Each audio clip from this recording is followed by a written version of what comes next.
Welcome to the first and apparently the only forum between the two candidates for County Superintendent of Schools. Incumbent, Dr. Susan Salcido, and challenger, Ms. Christy Lozano.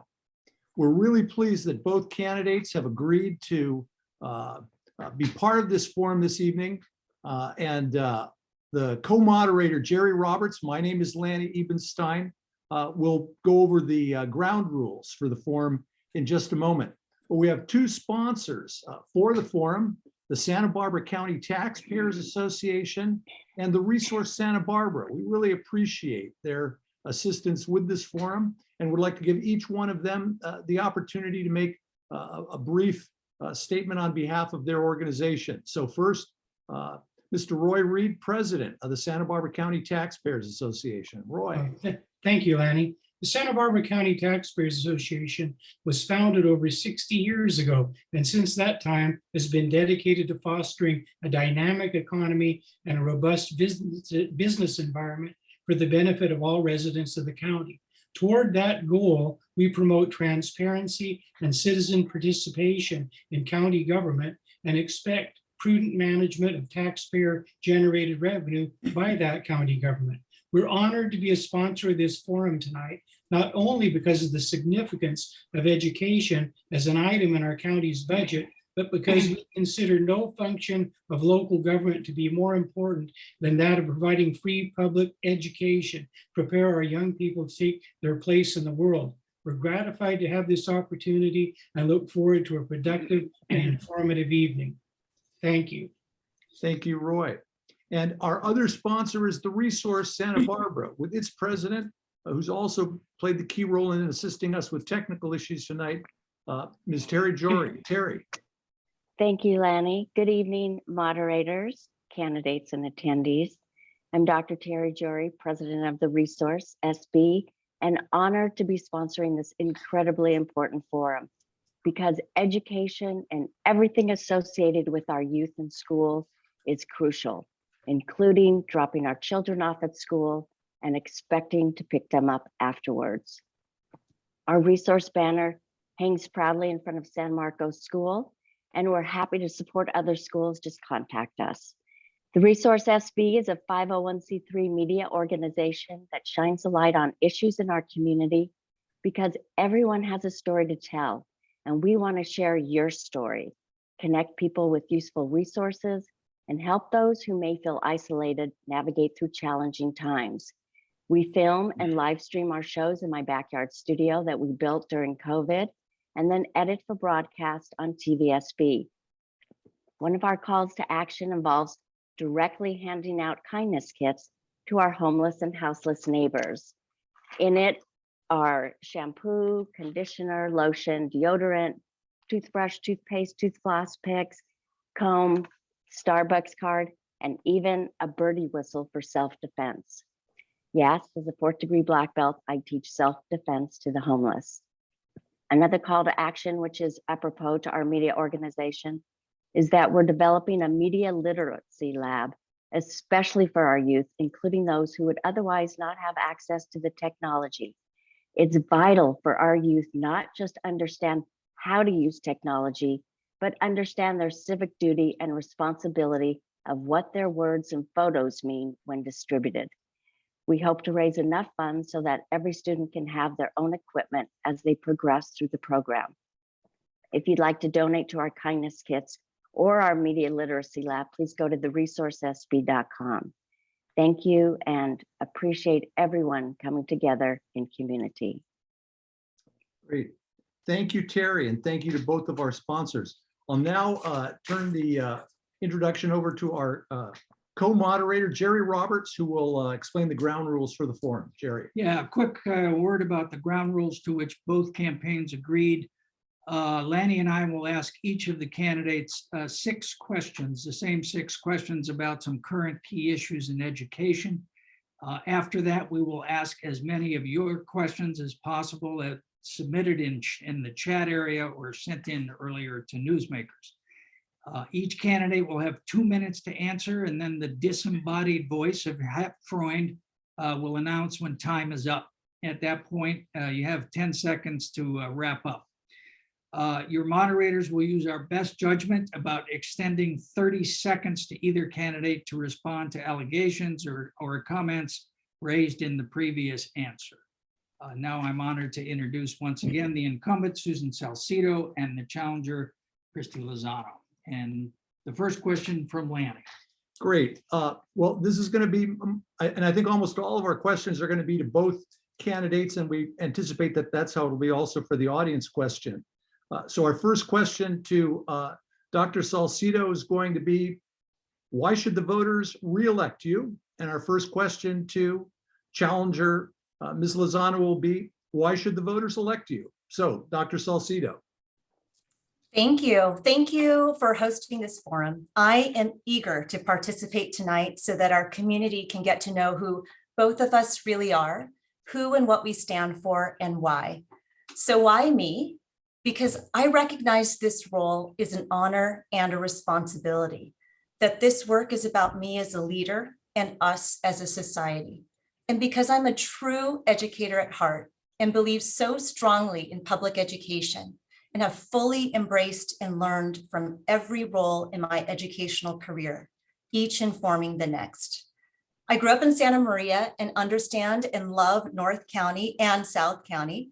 As county superintendent, I visited every school district and site-based charter school and over 500 classrooms and programs. I value and respect our students, teachers, school employees, and parents. In the past 5 years, I've increased career pathways in middle and high schools by $6 million, expanded access for over 2,500 children in childcare and preschools for working families, provided intensive support for over 800 students with disabilities, increased support for more dual language immersion programs, all while responding to the pandemic crises for the past 2 years. I have built bridges and relationships with key leaders from every corner of this county, and we trust and respect each other.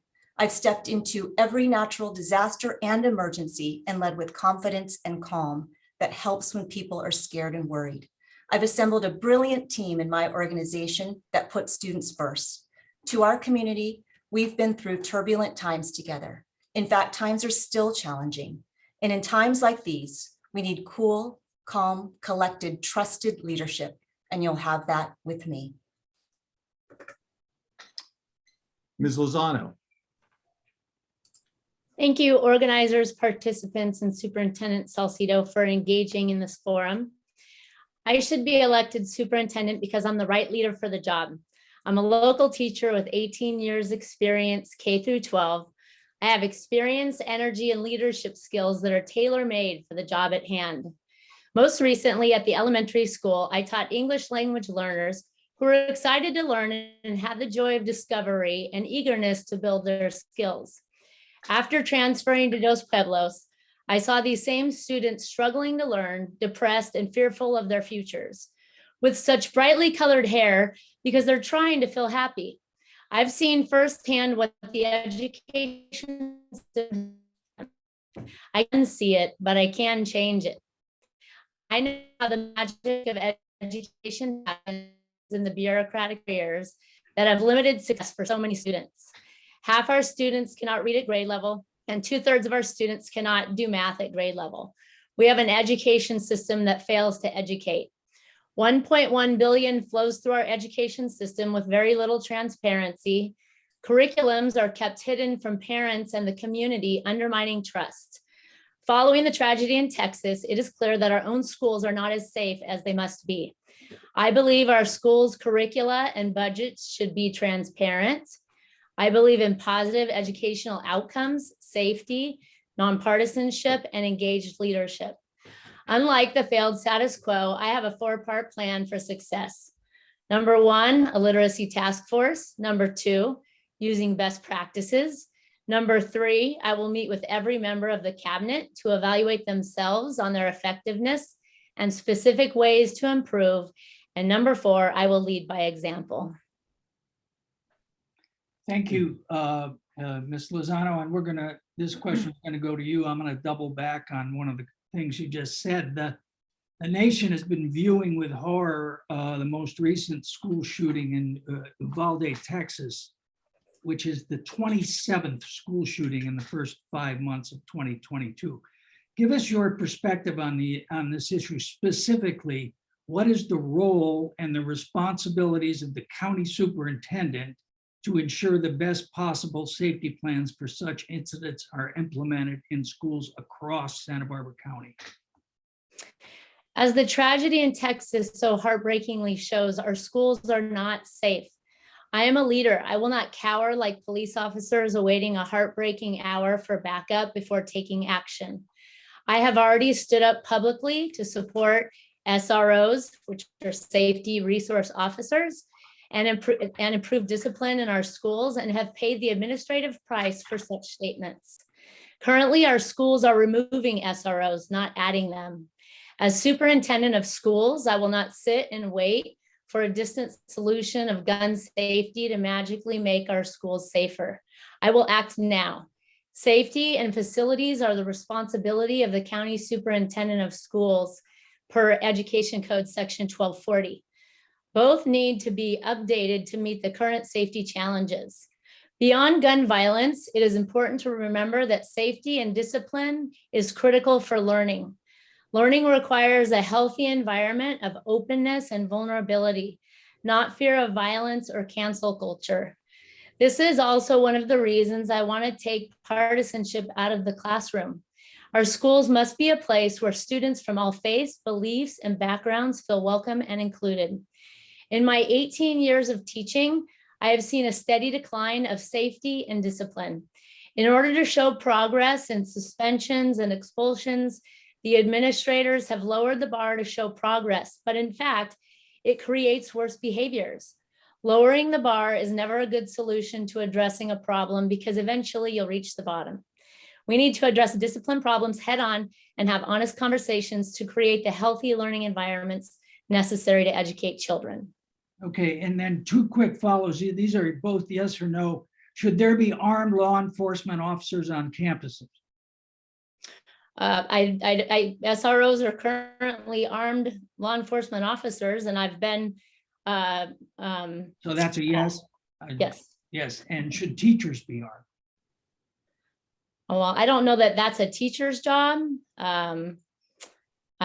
So no, I wouldn't think that teachers need to be armed. Thank you. Dr. Salcido, let me just, easy for me to say, huh? Here we go. Dr. Salcido, give us your perspective on this issue and say a word, if you would, about what has been done and what the current conditions are. Thank you. I'll do that. Thank you very much. I want to recognize that our community members, friends and family, ourselves are feeling emotions that range from agony to outrage. And I don't know that we're meant to forget those emotions right now, because what I'm seeing is people are taking those emotions and wanting to act. I think that's productive, because right now we can't use hope as a strategy for school safety. We can't say, I hope today's not our day. I really think we need to find common ground and common sense. And I think the common sense is to ensure that people who should not have assault weapons should not have assault weapons. I think that becomes a way of people putting emotion into action, and so that we don't have to rely on hope. Having said that, school safety is really a responsibility of many. There's school people, our law enforcement partners, our voters, legislators, and I have to say a thank you to our mental wellness support providers as well. And what we're doing in between the time that there's some action and legislation nationally and with the partners that I've just mentioned, on Friday of last week after the shooting, I assembled a group together, a large group of school superintendents, private school leaders, the Assistant District Attorney, John Sabernock, 2 minutes. Wrap it up, please. I've assembled a large group of law enforcement, educators, public school and private school to work towards having a common goal, ensuring that we had aligned plans.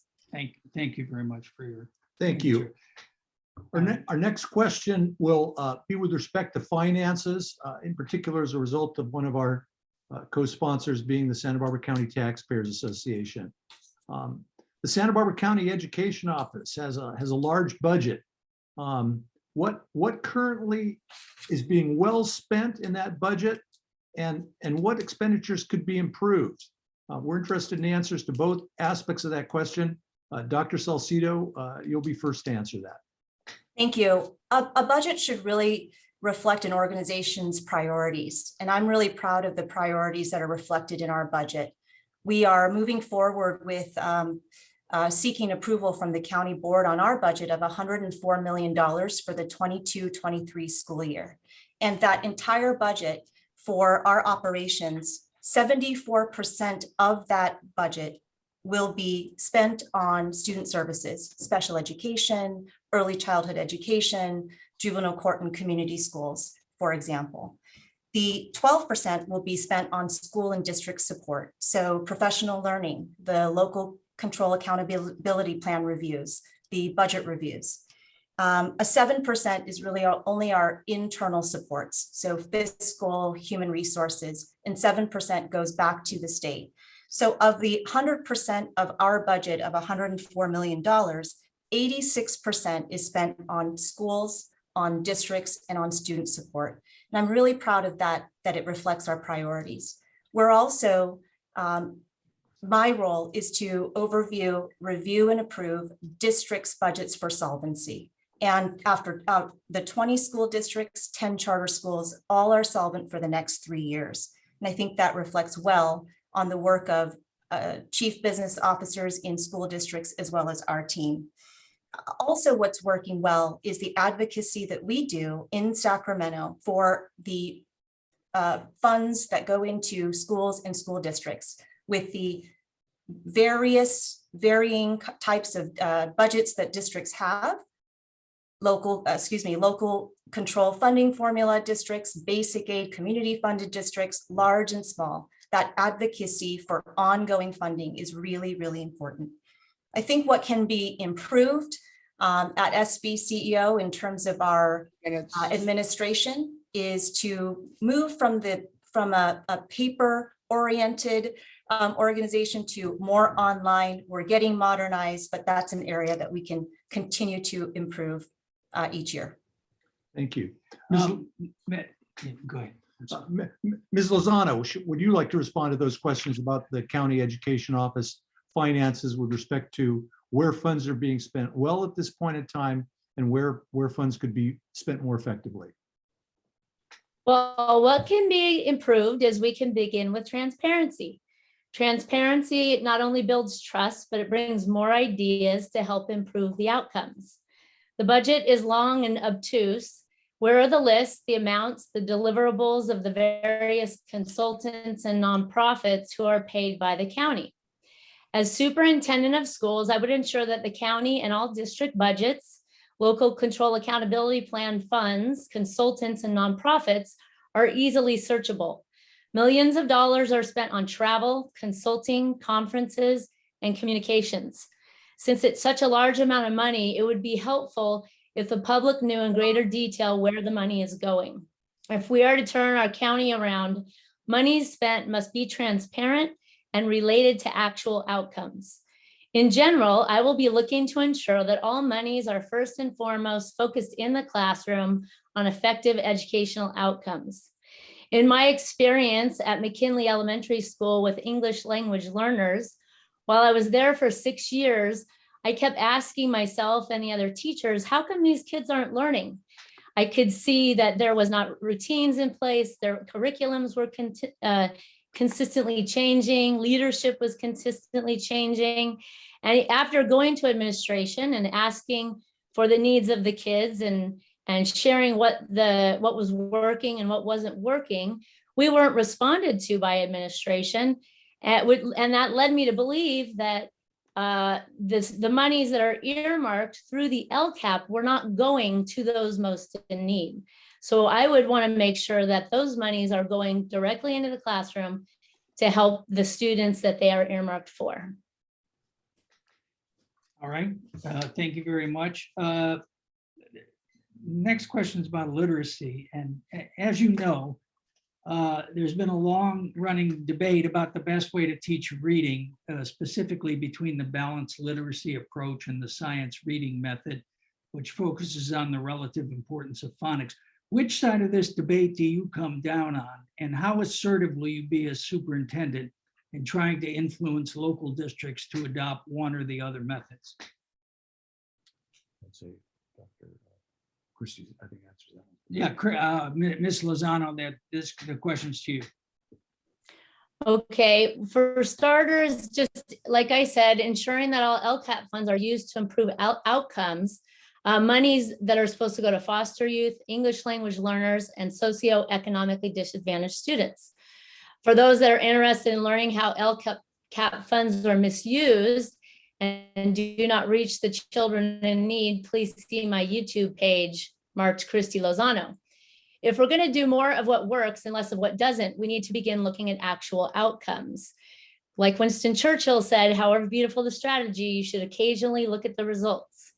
We must stop rewarding failure and punishing success and begin rewarding success and ending failure. Oversight is the core statutory role of this county superintendent, and that has been lacking. Redirecting a significant amount of the $100 million budget to literacy and vocational education. We should be applying for literacy grants and allocating more money for career technical education.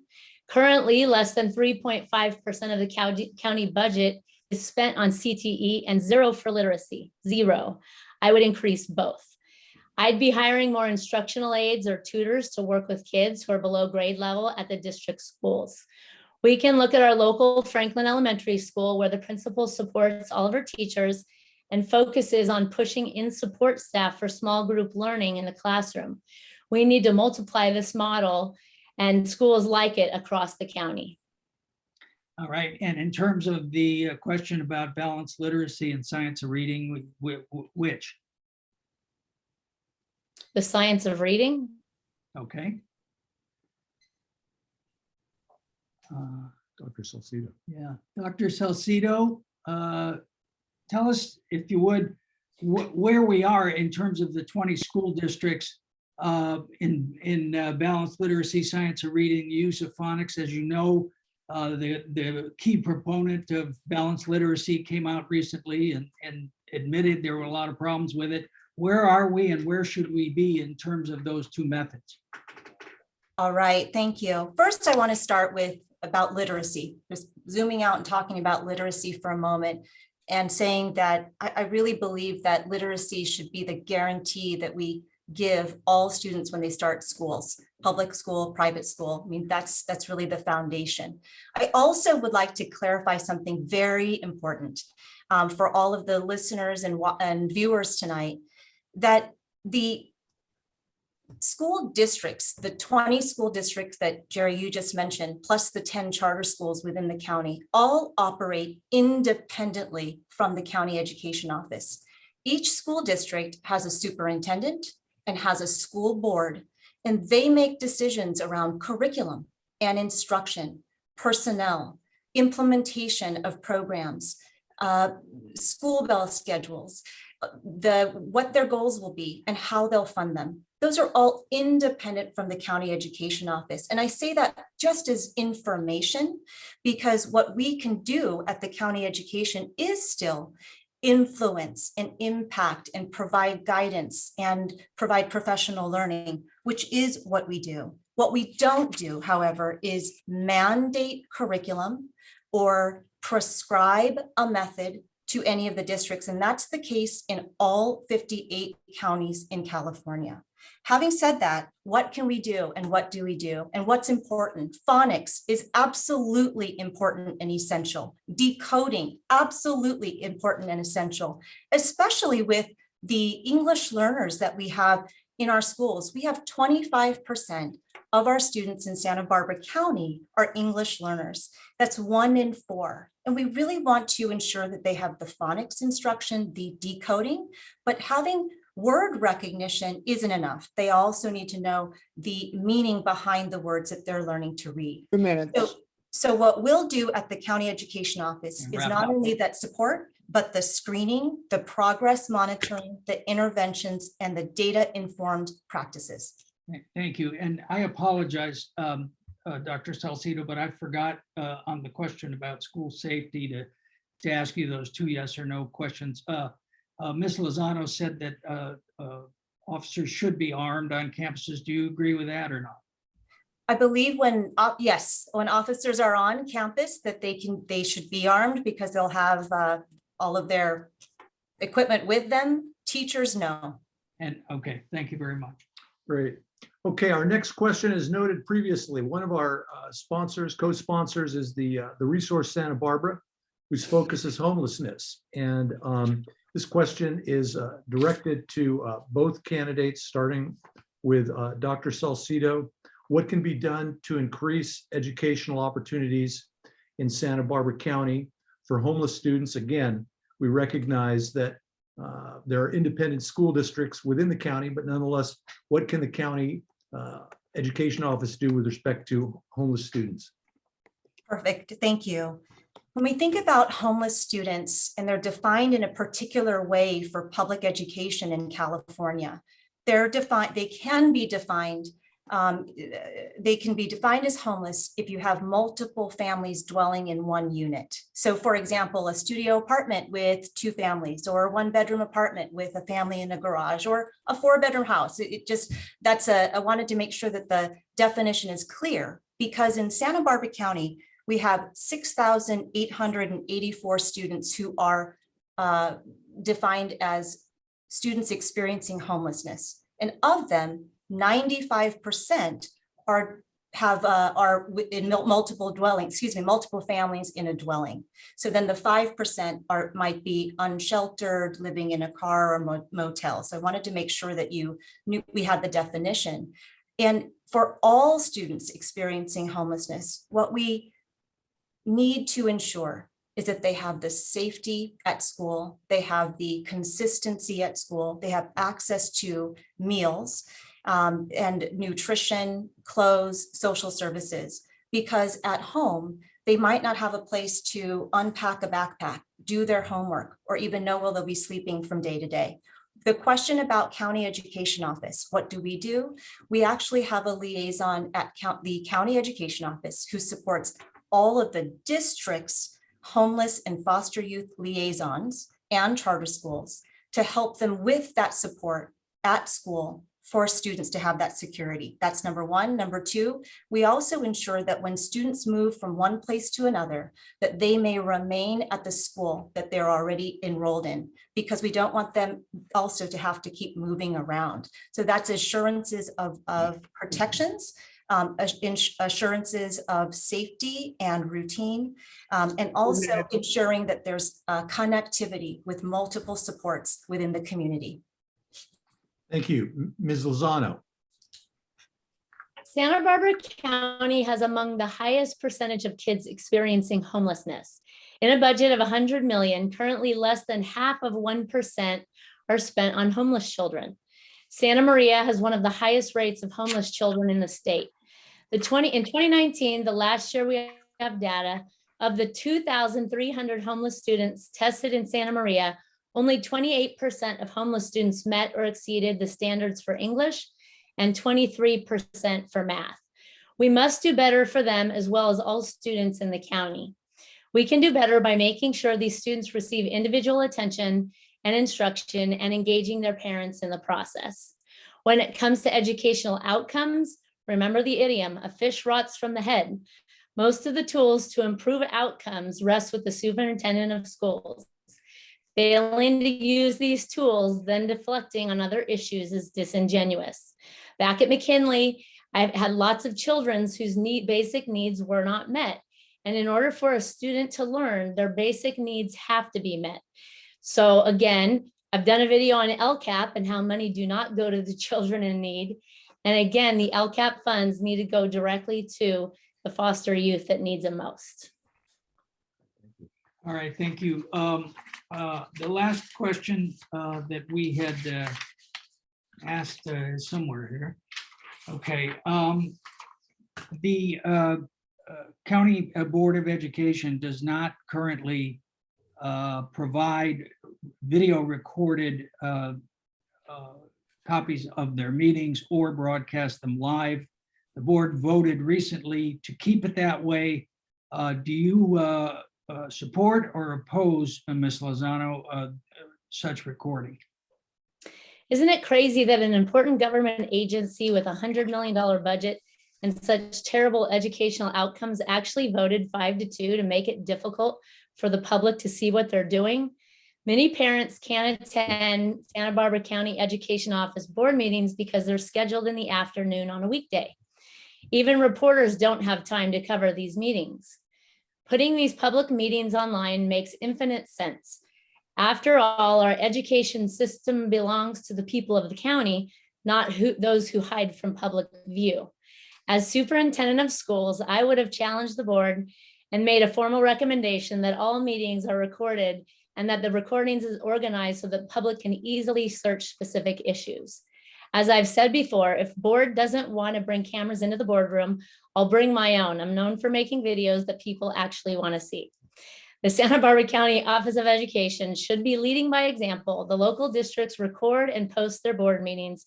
Why not the county board? All right, Dr. Salcido, why not the county board? Jerry, would you mind asking the full question, just so that I can have the full question in mind? Thank you. Sure. The County Board of Education does not currently provide either live or recorded videos of their proceedings. And my understanding is the board voted against doing so and keeping the current policy a week or two ago. Do you support or oppose broadcasting those meetings? Right. Okay. Thank you. So I support the board in broadcasting meetings. And I want to make a clarification here too, in case there's confusion at all from members who are viewing today. And I was thinking about the Board of Supervisors, for example. When we have supervisors, they're also part of the board. And oftentimes people will confuse me as county superintendent as a county board of education member. So I want to say that we have a county board of education of 7 individuals, and I serve as a clerk to the board. And so as that role, what I shared with the board last month when they first started discussing these meetings, and they're continuing that discussion this week actually, what we wanted to do is say, if the board chooses to have their board meetings recorded, I'd like to ensure that they're done really, really well. So ensuring that there's translation services, that there's captioning, that if we will put American Sign Language, et cetera. So we wanted to make sure that the quality would be excellent for the County of Santa Barbara. The County Board of Education is continuing their dialogue, decision-making this week. And I'm sure over time, things will likely evolve. So wanted to share with you, yes, I support and will continue to support the board in their decision-making. And how assertive in trying to influence them on behalf of recordings have you or will you be? What I shared with them, the board, excuse me, was their full consideration of what to consider while they were thinking about video recordings and audio recordings. So for me, it was wanting to ensure that they had what they needed to make their decision related to recordings. But as I said to you, I fully support the board in uploading and sharing their board meetings to the public. So- Okay, we're now going to move to questions from the audience that we've been receiving on chat, and we'll try to get as many of them as we can. And we'll shift the order. And for those who've been noticing, I'll ask the first one, and it'll be, in my case now, first to Ms. Lozano and then second to Dr. Salcido. And this is a question that we received, and it was about a recent county grand jury report that recommended that Santa Barbara County school districts don't currently have a common testing throughout Santa Barbara County. And the county grand jury and that's made it impossible to compare tests from school district to school district. And the county jury recommendation was that the Santa Barbara County school districts and the county education office work together to create a common testing program in Santa Barbara County school districts for the 2022-23 school year. How would you work to improve or to implement this recommendation from the grand jury with respect to testing in Santa Barbara County? Ms. Lozano, you have the first chance to answer this question. Well, I mean, I don't know if CASP testing is considered common testing. That's what they've done, STAR testing. They keep changing the acronyms. But if they're talking about creating a new system of testing, a new metric, then we'd have to work together to come up with something that works with each demographic of school, because the demographics might be a little different. It's not a one size fits all for schools. I always think of classes or schools as kind of having their own personalities and their own set of challenges and skills. And so we'd have to work with the superintendents of each district to come up with the best plan for implementing testing procedures that have a baseline, because it should be rooted in baseline foundational elements of education, but also fits the needs of the demographic of school that it's going to be applied to. So it would be many people at the table, brought to the table to discuss the issues and decide the best plan for implementing something like that in each local district. Dr. Salcido. Yes, I'm familiar with that grand jury report. And I remember that the grand jury put that report out when they were really thinking about learning loss after the pandemic and wondering, how do we know how schools are doing in absence of the CASP testing, because it was eliminated for the 1920 school year. And then there's a sporadic test taking for the 2021 school year. And so the question of having all districts have the same assessment sounds really efficient. It sounds really helpful to be able to compare across all the districts. Having said that, as we said earlier, all of the local districts having, in this case, what I want to say is they all adopt their own curriculum. And so when you have reading curriculum, mathematics, science, they're all different based on the local decision making. So if you have local assessments that are aligned to the local curriculum, then it will be really, really challenging to have the same assessments across all districts. So I think that my recommendation back, or my comment back to the grand jury, as much as as efficient as it sounds, that really is challenging to have. Plus, the purpose of having assessments locally is to ensure that the teachers know how the students are doing in their classroom, so they can give feedback back to the students and then feedback back to the parents. So it may not be as important to have aligned assessments across districts as it is to have the assessments locally to share with teachers and students about progress and learning, so that they can share with their parents as well. All right, thank you. I want to ask you, build on you mentioned learning loss educationally and trying to measure that. The New York Times had a story this week in which they surveyed a number of mental health counselors and found that there's learning loss in social and emotional skills with students, and many of them are, quote, frozen socially and emotionally at the age they were when the pandemic started. How would you apply that to the Santa Barbara districts? Are we seeing that a lot? How do you deal with it? Really great question, and thank you for bringing it forward. Mental wellness is it's a big focus of mine, and it should be, I think it's a focus of many of us within the community. And as you said, I think what the pandemic has done, Jerry, is it's not a sweeping effect on everyone, but there are effects on individuals, and they'll happen over time. We're finding that with students, we're seeing that with parents, and we're seeing that with staff as well. I know that a recent study showed that 44% of youth in our schools have had setbacks in terms of mental wellness in the last 12 months. And the way we're seeing this in schools is that the referrals are increasing, and we have incredible partners providing mental wellness supports, but the demand is higher than the supply.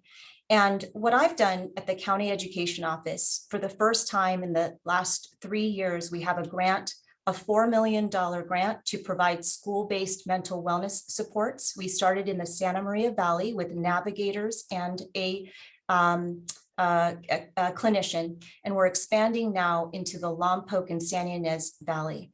And we are close to securing another close to $100 million, so we can expand that to the Central Coast as well. I want to say that SBCO is not the only entity that provides mental wellness supports. We're part of a group, a coalition who does across the county. It is needed. We don't have enough for what is needed. And I know firsthand, and I'm sure many of you listening do too, that when a member of your family or a friend or a youth or student or somebody that you know and love needs mental wellness supports, they cannot wait. All right, Ms. Lozano, social and emotional skills learning loss, how do you deal with it? Well, I think I want to back up and just say that with regards to the pandemic, our Santa Barbara County schools did a terrible job of addressing the pandemic. Many closed the schools longer than was directed by our health department and even our governor. The Santa Barbara grand jury gave our schools a scathing report about this and the damage that occurred in learning loss as a direct result, not to mention how it affected working families' livelihoods where two parents had to work. For districts that seem to spend a lot of time talking about underserved populations, they could see the damage that was being done with learning loss, particularly with vulnerable populations. I would not have hidden. As superintendent, I would have publicly encouraged districts to apply for waivers and safely open our schools with protocols a year earlier. My vantage point in solving problems begins in the classroom. And I always ask myself, what is the best decision for students, teachers, and families? And it's not a sweeping review. There are students that were affected directly in that way. I happen to have students who, I would say the silver lining of the pandemic was they had this core knowledge and this base foundation. And when something hard came their way, they actually got to see what they were made of. And they actually got to be, for my classes, the fitness trainers of their families. They got to provide their depth of knowledge and their will of information that they had learned through consistency and routine and expectations in the classroom. And so for them during the pandemic, they soared. And I realized that that's not the case for everybody, but I'm proud of the kids that learned that about themselves, and the ones that really struggled. We do have to address their basic needs before they can go back into the classroom and learn again. And so I think that's a mental wellness issue. And in schools, we are there to educate. We are there to manage some of those issues, but that's what we have, partnerships with effective outcomes that can fill the void for those kids and get them back on track so that they get back into the mode of learning. So outsource that to nonprofits, basically. What's that? Outsource that. Sure, as long as there's effective outcomes, you know, nonprofits that are actually, producing good results. All right. Dr. Salcido, I want to give you 30 seconds. Ms. Lozano just suggested you were, quote, hidden during the pandemic and allowed the shutdowns to continue too long. How do you respond? Really appreciate the opportunity to respond because I categorically disagree with what Ms. Lozano has just said in terms of the work and efforts of our schools during the pandemic. The schools fought to open as soon as they could. In fact, when they couldn't, they advocated, and so did I, so that students with disabilities could come back first with their groups, and any small groups could come back. The report by the grand jury, let's look that up, because as I recall, they fully commended the schools for all of the work that they did during the pandemic. So Thank you. I refute the comment and I completely disagree. Thank you. Okay, our next question, we have a number of questions on chat regarding some national issues. And one in particular that a number of people have identified is critical race theory. This question is to both candidates, again, starting with Ms. Lozano. Is critical race theory currently being taught in Santa Barbara County schools? And do you believe that it should be taught in local county schools? Ms. Lozano, you can answer the question first, and then Dr. Salcido, you'll have a chance to answer that two-part question as well. Well, critical race theory is absolutely being taught in Santa Barbara Unified School District. That's the school district that I work for, so that's where I see it. And should it be taught? I think we need to focus on academics. We need to focus on literacy. We need to focus on math. We need to focus on all of those skills that are going to equip students for productive futures, for the things that they want to go and do and pursue. And personally speaking, as a teacher, I was trained in some of the professional development trainings that went on, and there's a divisiveness to how this material is presented. Just to give an example, I was put through a training and there were teachers of color that had to sit in a circle in the middle. And then there was white teachers that had to sit in a circle surrounding all the teachers of color. And the teachers of color wrote down every bad thing that white folks have ever done to them on a little sticky note. And they went up and they stuck it on a whiteboard. And when they did that, they were yelling, they were angry, they were emotional. And all of the white teachers had to sit and watch. And that's a racist training, because you cannot isolate one group and allow another group to do such a thing. And some of my friends were in that circle. And there was an anger and a negativity that was produced. And I can understand addressing wrongs that were done, as long as the solution is bringing people together, not tearing them apart. And that was never done. And so when you're doing that to children, children are not racist by nature. They want to get along. They want to have friends. They want to love each other and hang out. And they want to have relationships. And when you categorize people into race, and then you teach them that one person's the bad guy and you're the one that's, being beat up constantly, there's no productive outcomes in that scenario.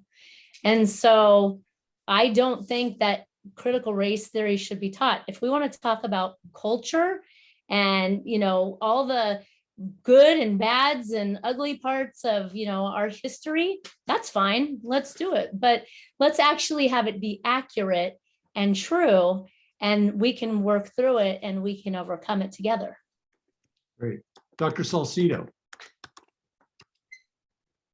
There are several comments that Ms. Lozano just stated that I'd like to use in my response. Number one, using an example from one school district to then say that all school districts are doing the same is irresponsible. As a county superintendent of schools, you need to have a broad view of all of your districts. Number two, the example that Ms. Lozano shared of which she illustrated very deeply, is not an example of critical race theory. So to answer your question about critical race theory, what I do not believe in blaming and shaming people today for what happened in the history. I do agree with Ms. Lozano, what she said, we should have an accurate depiction of history. I completely agree with that. And I think what we should have is to have an inclusive picture of history so that people, all people, can show their contributions to the history, and so that we can have accurate information. What we want is for students to know what is it that happened in the past so that we can learn and not repeat our mistakes and learn and move forward as a society. That's what we need from our history. We know that we want the critical thinking. We know we want accurate depiction of history, not shame and blame, and not use one example from a district or one person's perspective and say, that's what's happening across Santa Barbara County. When Ms. Lozano, you've been referred to by in Dr. Salcido's response. Would you like to offer a 30-second rebuttal? Yeah, I would. Thank you. I said that was my experience in Santa Barbara Unified. I did not say that was over all districts. And that is an example of critical race theory, and it's just one example. I could make a long list of examples, not just in the teacher trainings, but also in the classrooms, in the staff meetings, in the professional development over the summers. I could give a long list of examples, but I won't go into that now. Could you just really quickly define what you mean by critical race theory? Critical race theory, what I define by it, it's a closed-minded thinking. This is how race is done, and it's not open-minded thinking. So it's just one way of thinking. Dr. Salcido, can you give us a quick definition of critical race theory? I don't know if I could do a quick definition, but I can say that it's a theory through which race is used as a lens to look through at policy and history and experiences. I know that this is primarily taught in universities. After high school, people study critical race theory. This is not being taught in our schools. All right. Ms. Lozano, this is for Dr. Salcido. Ms. Lozano began this campaign with a video complaining about certain teaching materials that are made available to teachers involving a perspective on gender and sex, gender fluidity, so on, in early grades. Do you agree with her, or do you think it's appropriate to use those kinds of materials?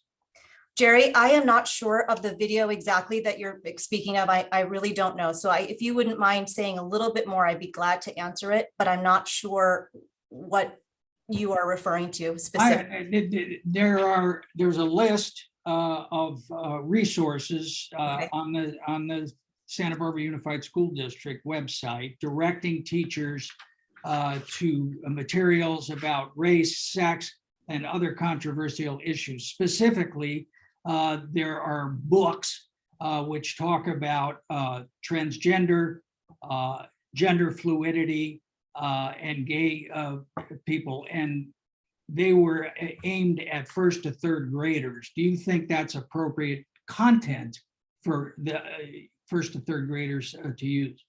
Okay, thank you so much for explaining that. My understanding about those resources that were shared were that they were placed on a website for a district to use for resources and to literally as resources for teachers in case they wanted to read through it or understand more about it, not as teaching materials and not as curriculum. To students who identify as LGBTQ+, as well as staff, as well as individuals. I mean, public education is about welcoming and including all individuals.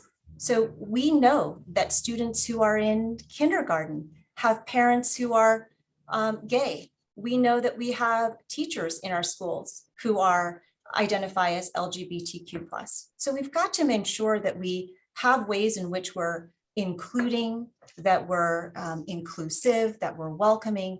Teaching materials and curriculum is very different from having resources available, and also very different from having an inclusive and welcoming environment in a school. All right, thank you. Great. And then Mrs. Lozano gets to answer. Oh, too. yeah, that's our Miss Lozano. Thank you. So I'm happy to send the video to Susan if she would like to see it.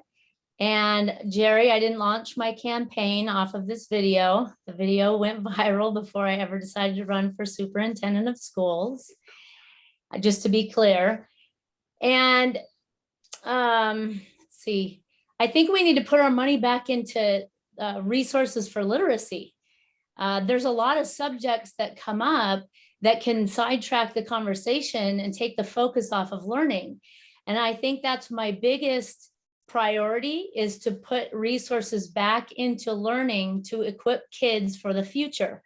We're a nation that wants to remain a good nation, an amazing nation. We want to contend with other countries. And if we're not training our kids in things that are going to give them skills for the future and train them for their professions or their jobs, then we're not going to do well as a nation. And so while individuals are allowed to have their lifestyles, their opinions, their ideas about this, I mean, there's lots of subjects that could be in this category. I think that when it comes to school, we need to focus on math, we need to focus on reading, and we need to focus on skills that are going to prepare kids for the future. And I think that's what's going to even bring up mental, they say that we have a mental illness crisis, at least in Santa Barbara Unified. Well, it goes hand in hand with not learning. If you're not learning and you can't read and you don't feel like you can go to college or let alone get a job, you're not going to feel very good about yourself. And so that's where we need to focus. I've said it before, interviewed with you, Jerry, there are conversations that can be had, but we need to have a core foundation for these kids so that they have a bright future. Let me just follow up real quick, because we got a number of questions. You've made no secret that you're an ordained minister, and you've talked about your faith and how that informs. Do you believe we should have prayer in schools? And could you say a word about the separation of church and state? Well, my campaign is about being transparent, positive educational outcomes, safety, nonpartisanship, engaged leadership, and that's the job of the superintendent of schools. Religion is important to me personally. I find strength and comfort in my deep and privately held belief, as do many. To the extent that religion influences someone's character and actions for the better, that's all good. Just like they are doing to me. John F. Kennedy was similarly attacked when he was running for president. People spread innuendo that his loyalty was to Rome and not to the people of the United States. Such anti-religious bigotry was wrong then, and it's wrong now. More importantly, my goal is to ensure that all children can read. Right now, less than half our county students can read at grade level. Thanks. I will start a literacy task force to Thank ensure you. that more than 90% can Thank read you. at grade Your- level, your and time what is they up. read and what they believe should be the responsibility of their family, not the school. The school must provide the tools to read. So Otherwise, in terms of the question, prayer in schools, yes or no, separation of church and state, what's the lens you use your faith for? well, what would be important is to come together with the individual leaders and talk about what we feel is important. It is not important for me to project my own views onto people, but to be open to listen to their views and how we should set up our schools. All right, thank you. Thank you. Okay, again, we've had a number of questions on chat that reflect diverse viewpoints in our community, and I think that's a strength of being able to represent diverse views. One question that's come up is regard to parental availability and accessibility to curricular materials in our schools. Starting with Ms. Lozano, do you believe that parents should have the ability to see all curricular materials that are being presented to students? And is that something that parents have the opportunity to see for their students at this time? Yes, I believe that parents and community members should have access to see curriculums that are being used in the teaching of their students. As far as it being available, it's not available. It's not accessible as it should be. A lot of times parents have to submit a FOIA request in order to get access to the material. And so it shouldn't be that difficult for parents or community to get access. And I know that it's called, the CRT curriculum is called a resource, but I've been on the front lines, I've seen it used, and I know that it's not just a resource, they call it a resource, but it is active and being used on a daily basis in our schools. Ms. Lozano, using an acronym, I think TRC, is that what you We said? are critical race theory. Okay, CRT, all right, I didn't catch that, so, okay, great. Dr. Salcido, with respect to, at this point in time, do you support curriculum materials being generally available to parents and members of the community? And is that and has that been the case in Santa Barbara County schools? Absolutely. They should be. And let me say that again. Absolutely, I support the materials to be available for parents. And in fact, I'd encourage parents to see that material. I've done that myself with my students, my children. I've requested the books that they've been reading, and I read it often. I haven't done that in a little while, but we'll read alongside them too, so we can have conversations about those materials. So yes, absolutely. It's public schools, public education. We want parents to be engaged. We want them to be enthusiastic about students learning. We want to invite them in. We welcome parents into schools. Absolutely. I believe that the material should be available for parents. They can see what their students are learning. All right, Ms. Salcido, I want to ask a slightly different question to each of you and Ms. Lozano about the office of superintendent. You talked earlier about what the duties of the superintendent are. Do you think that the county superintendent should have increased power to overrule local school boards? This is to me. Yes. Thank you. The decision making is local. That's why you're hiring, or excuse me, not hiring, you're electing school board members within the districts. Those are the decision makers for the district. If I were to overrule, that would make that kind of behavior does not go with the democracy that's been set up within our California. The school board members are elected by the people, and they're the ones who have the authority and jurisdiction within the district. They hire the superintendent. They are the employers of the individuals within the school districts. They make the decisions along with the superintendents as well and team. It's a collaborative effort. The answer is absolutely not. We don't go in and overrule what the voters have elected in a school district to make decisions for the people within their school district. No. All right, Ms. Lozano, we got a number of questions from people asking if you could explain how your experience aligns with the actual duties of the superintendent, and specifically about interacting with state, national officials, managing teams of employees, managing large budgets. Can you talk about your leadership and experience that would be prepared, that would make you prepared to do the job? Well, I would love to answer that question. And given the way some are attempting to disparage physical education teachers, I would like to share with you a quote from John F. Kennedy. Physical fitness is not only one of the most important keys to a healthy body, it is the basis of dynamic and creative intellectual activity. That is exactly what we need, dynamic and creative intellectual activity. I am uniquely qualified for this job of superintendent of schools.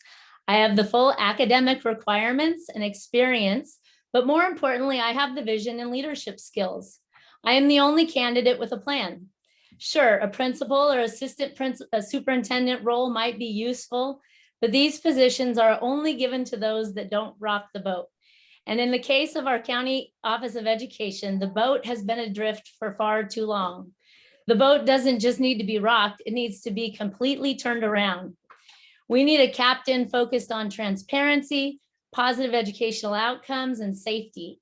That requires vision, courage, and leadership. I possess all three. I find it curious that those most worried about the learning curve of the superintendent position somehow disregard the fact that under the current superintendent, half of the students are below state achievement levels in English and 2/3 are below the state achievement levels in math. Perhaps we should first measure the learning curves of the current administration, which is a benchmark far too low for me. I am running to raise the bar for everyone. Let me tell you about the running program at McKinley. When we started the program there for 400 students, the goal was 25 miles.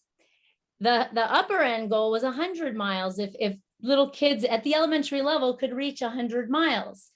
I had 25 kids that year who reached 100 miles.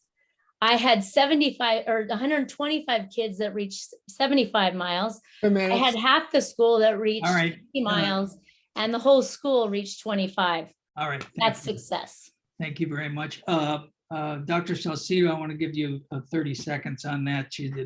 The boat's heading in the wrong direction, needs to be completely turned around, and specifically the test scores. How do you respond? I'm responding by thinking about being a captain on a boat, but also being called, I think, a fish earlier. So lots of metaphors being tossed around, and I'm reflecting on that, as well as the test scores and having the responsibility of the entire county's test scores resting on me, I think is what Ms. Lozano is saying. The scores, which she said earlier, haven't been updated since 1819. And every year up to that point, 17, 18, 19, we showed incremental increases. To me, increases are successful, not failures. And we do have work to do in our schools, absolutely. But we don't want to use sweeping generalizations about test scores and say all schools are failing. I think that's an incorrect way of approaching public education and student and teacher support. All right, thank you. You know, we could be here all night. We've gotten so many really good questions, and thanks to everyone who's done that. But we promised to get you out of here at 7:15. So you each have 3 minutes for a closing statement, and I think we'll hit our deadline then. And Dr. Salcido, you go first. Thank you. Serving as County Superintendent of Schools is an honor and a responsibility, and a role that requires experience, knowledge, and leadership. Supporting our children in schools should unite us as a community. Public education is where we need to be working together the most. My opponent launched her entire campaign in reaction to one district's online optional resources, and then started a narrative to scare people about, quote, hidden curriculum. And when people started losing interest, she started a new narrative on failing schools. And when that lost traction, she started yet another scare tactic about sex education, indoctrination, grooming, discriminating against people who identify as LGBTQ+, and leaving parents out of decision-making. Not only is this a false narrative, this is a dangerous narrative, and I categorically reject both, and I know that most watching and listening do as well. And that is what it's going to take for us to stand together, a coalition, using our voices and votes to build bridges and reject the narrative together. My viewpoint of schools could not be more different than my opponents. I have a deep understanding of our entire county and believe that my 26 years in education at every level is what our diverse county needs. I fully acknowledge that we have significant work to do in our schools. The past 2 years have brought challenges not one of us has had to face in our lifetimes. Let me outline how we're going to improve. focus on student learning and academic success, expand career and vocational education, increase preschool, childcare, support for students in special education, address student and educator well-being. We raise the bar for every child, remove barriers to aspiration, let no factor predict student outcomes. We attract, retain, and support teachers and administrators. The goal is simple and the work is complex. There is a lot at stake with the outcome of this campaign.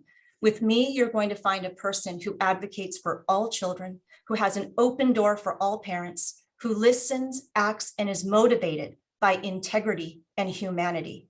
I'm honored to have the support from thousands of people from all walks of life, from left to right, from diverse sectors, and from every corner of our county. My role is nonpartisan, which is how it should be. We have 24 hours in each day, and we have to maximize each one. There is no time for divisiveness. I am seeking to earn every vote in Santa Barbara County in order to continue to lead with optimism, urgency, courage, and confidence in a manner that will make all children proud. Thank you. Thank you very much. Ms. Lozano, last word to you. First, I would like to thank the hosts and participants in this forum for the unique opportunity to discuss openly and substantively the challenges and vision for our county schools. Whether we recognize it or not, this has been a historic event. Santa Barbara County has not had a forum for the superintendent of schools in at least 40 years. Why? We haven't had a choice in superintendent of schools for 40 years. That is a lot of time without accountability. That is a lot of time adrift away from educational outcomes. That is a lot of time to keep people in the dark. I hope this forum provided more insights into what is at stake in this election. It is nothing less than the future of our children. Do we keep them uneducated, unsafe, and frustrated in the current status quo? Or do we change course and give all children a real shot at a full and rewarding life where the joy of discovery is not lost? I am a veteran teacher with 18 years of experience in every grade K through 12. I am running because I can no longer sit back and watch our schools fail. Half our students cannot read at grade level.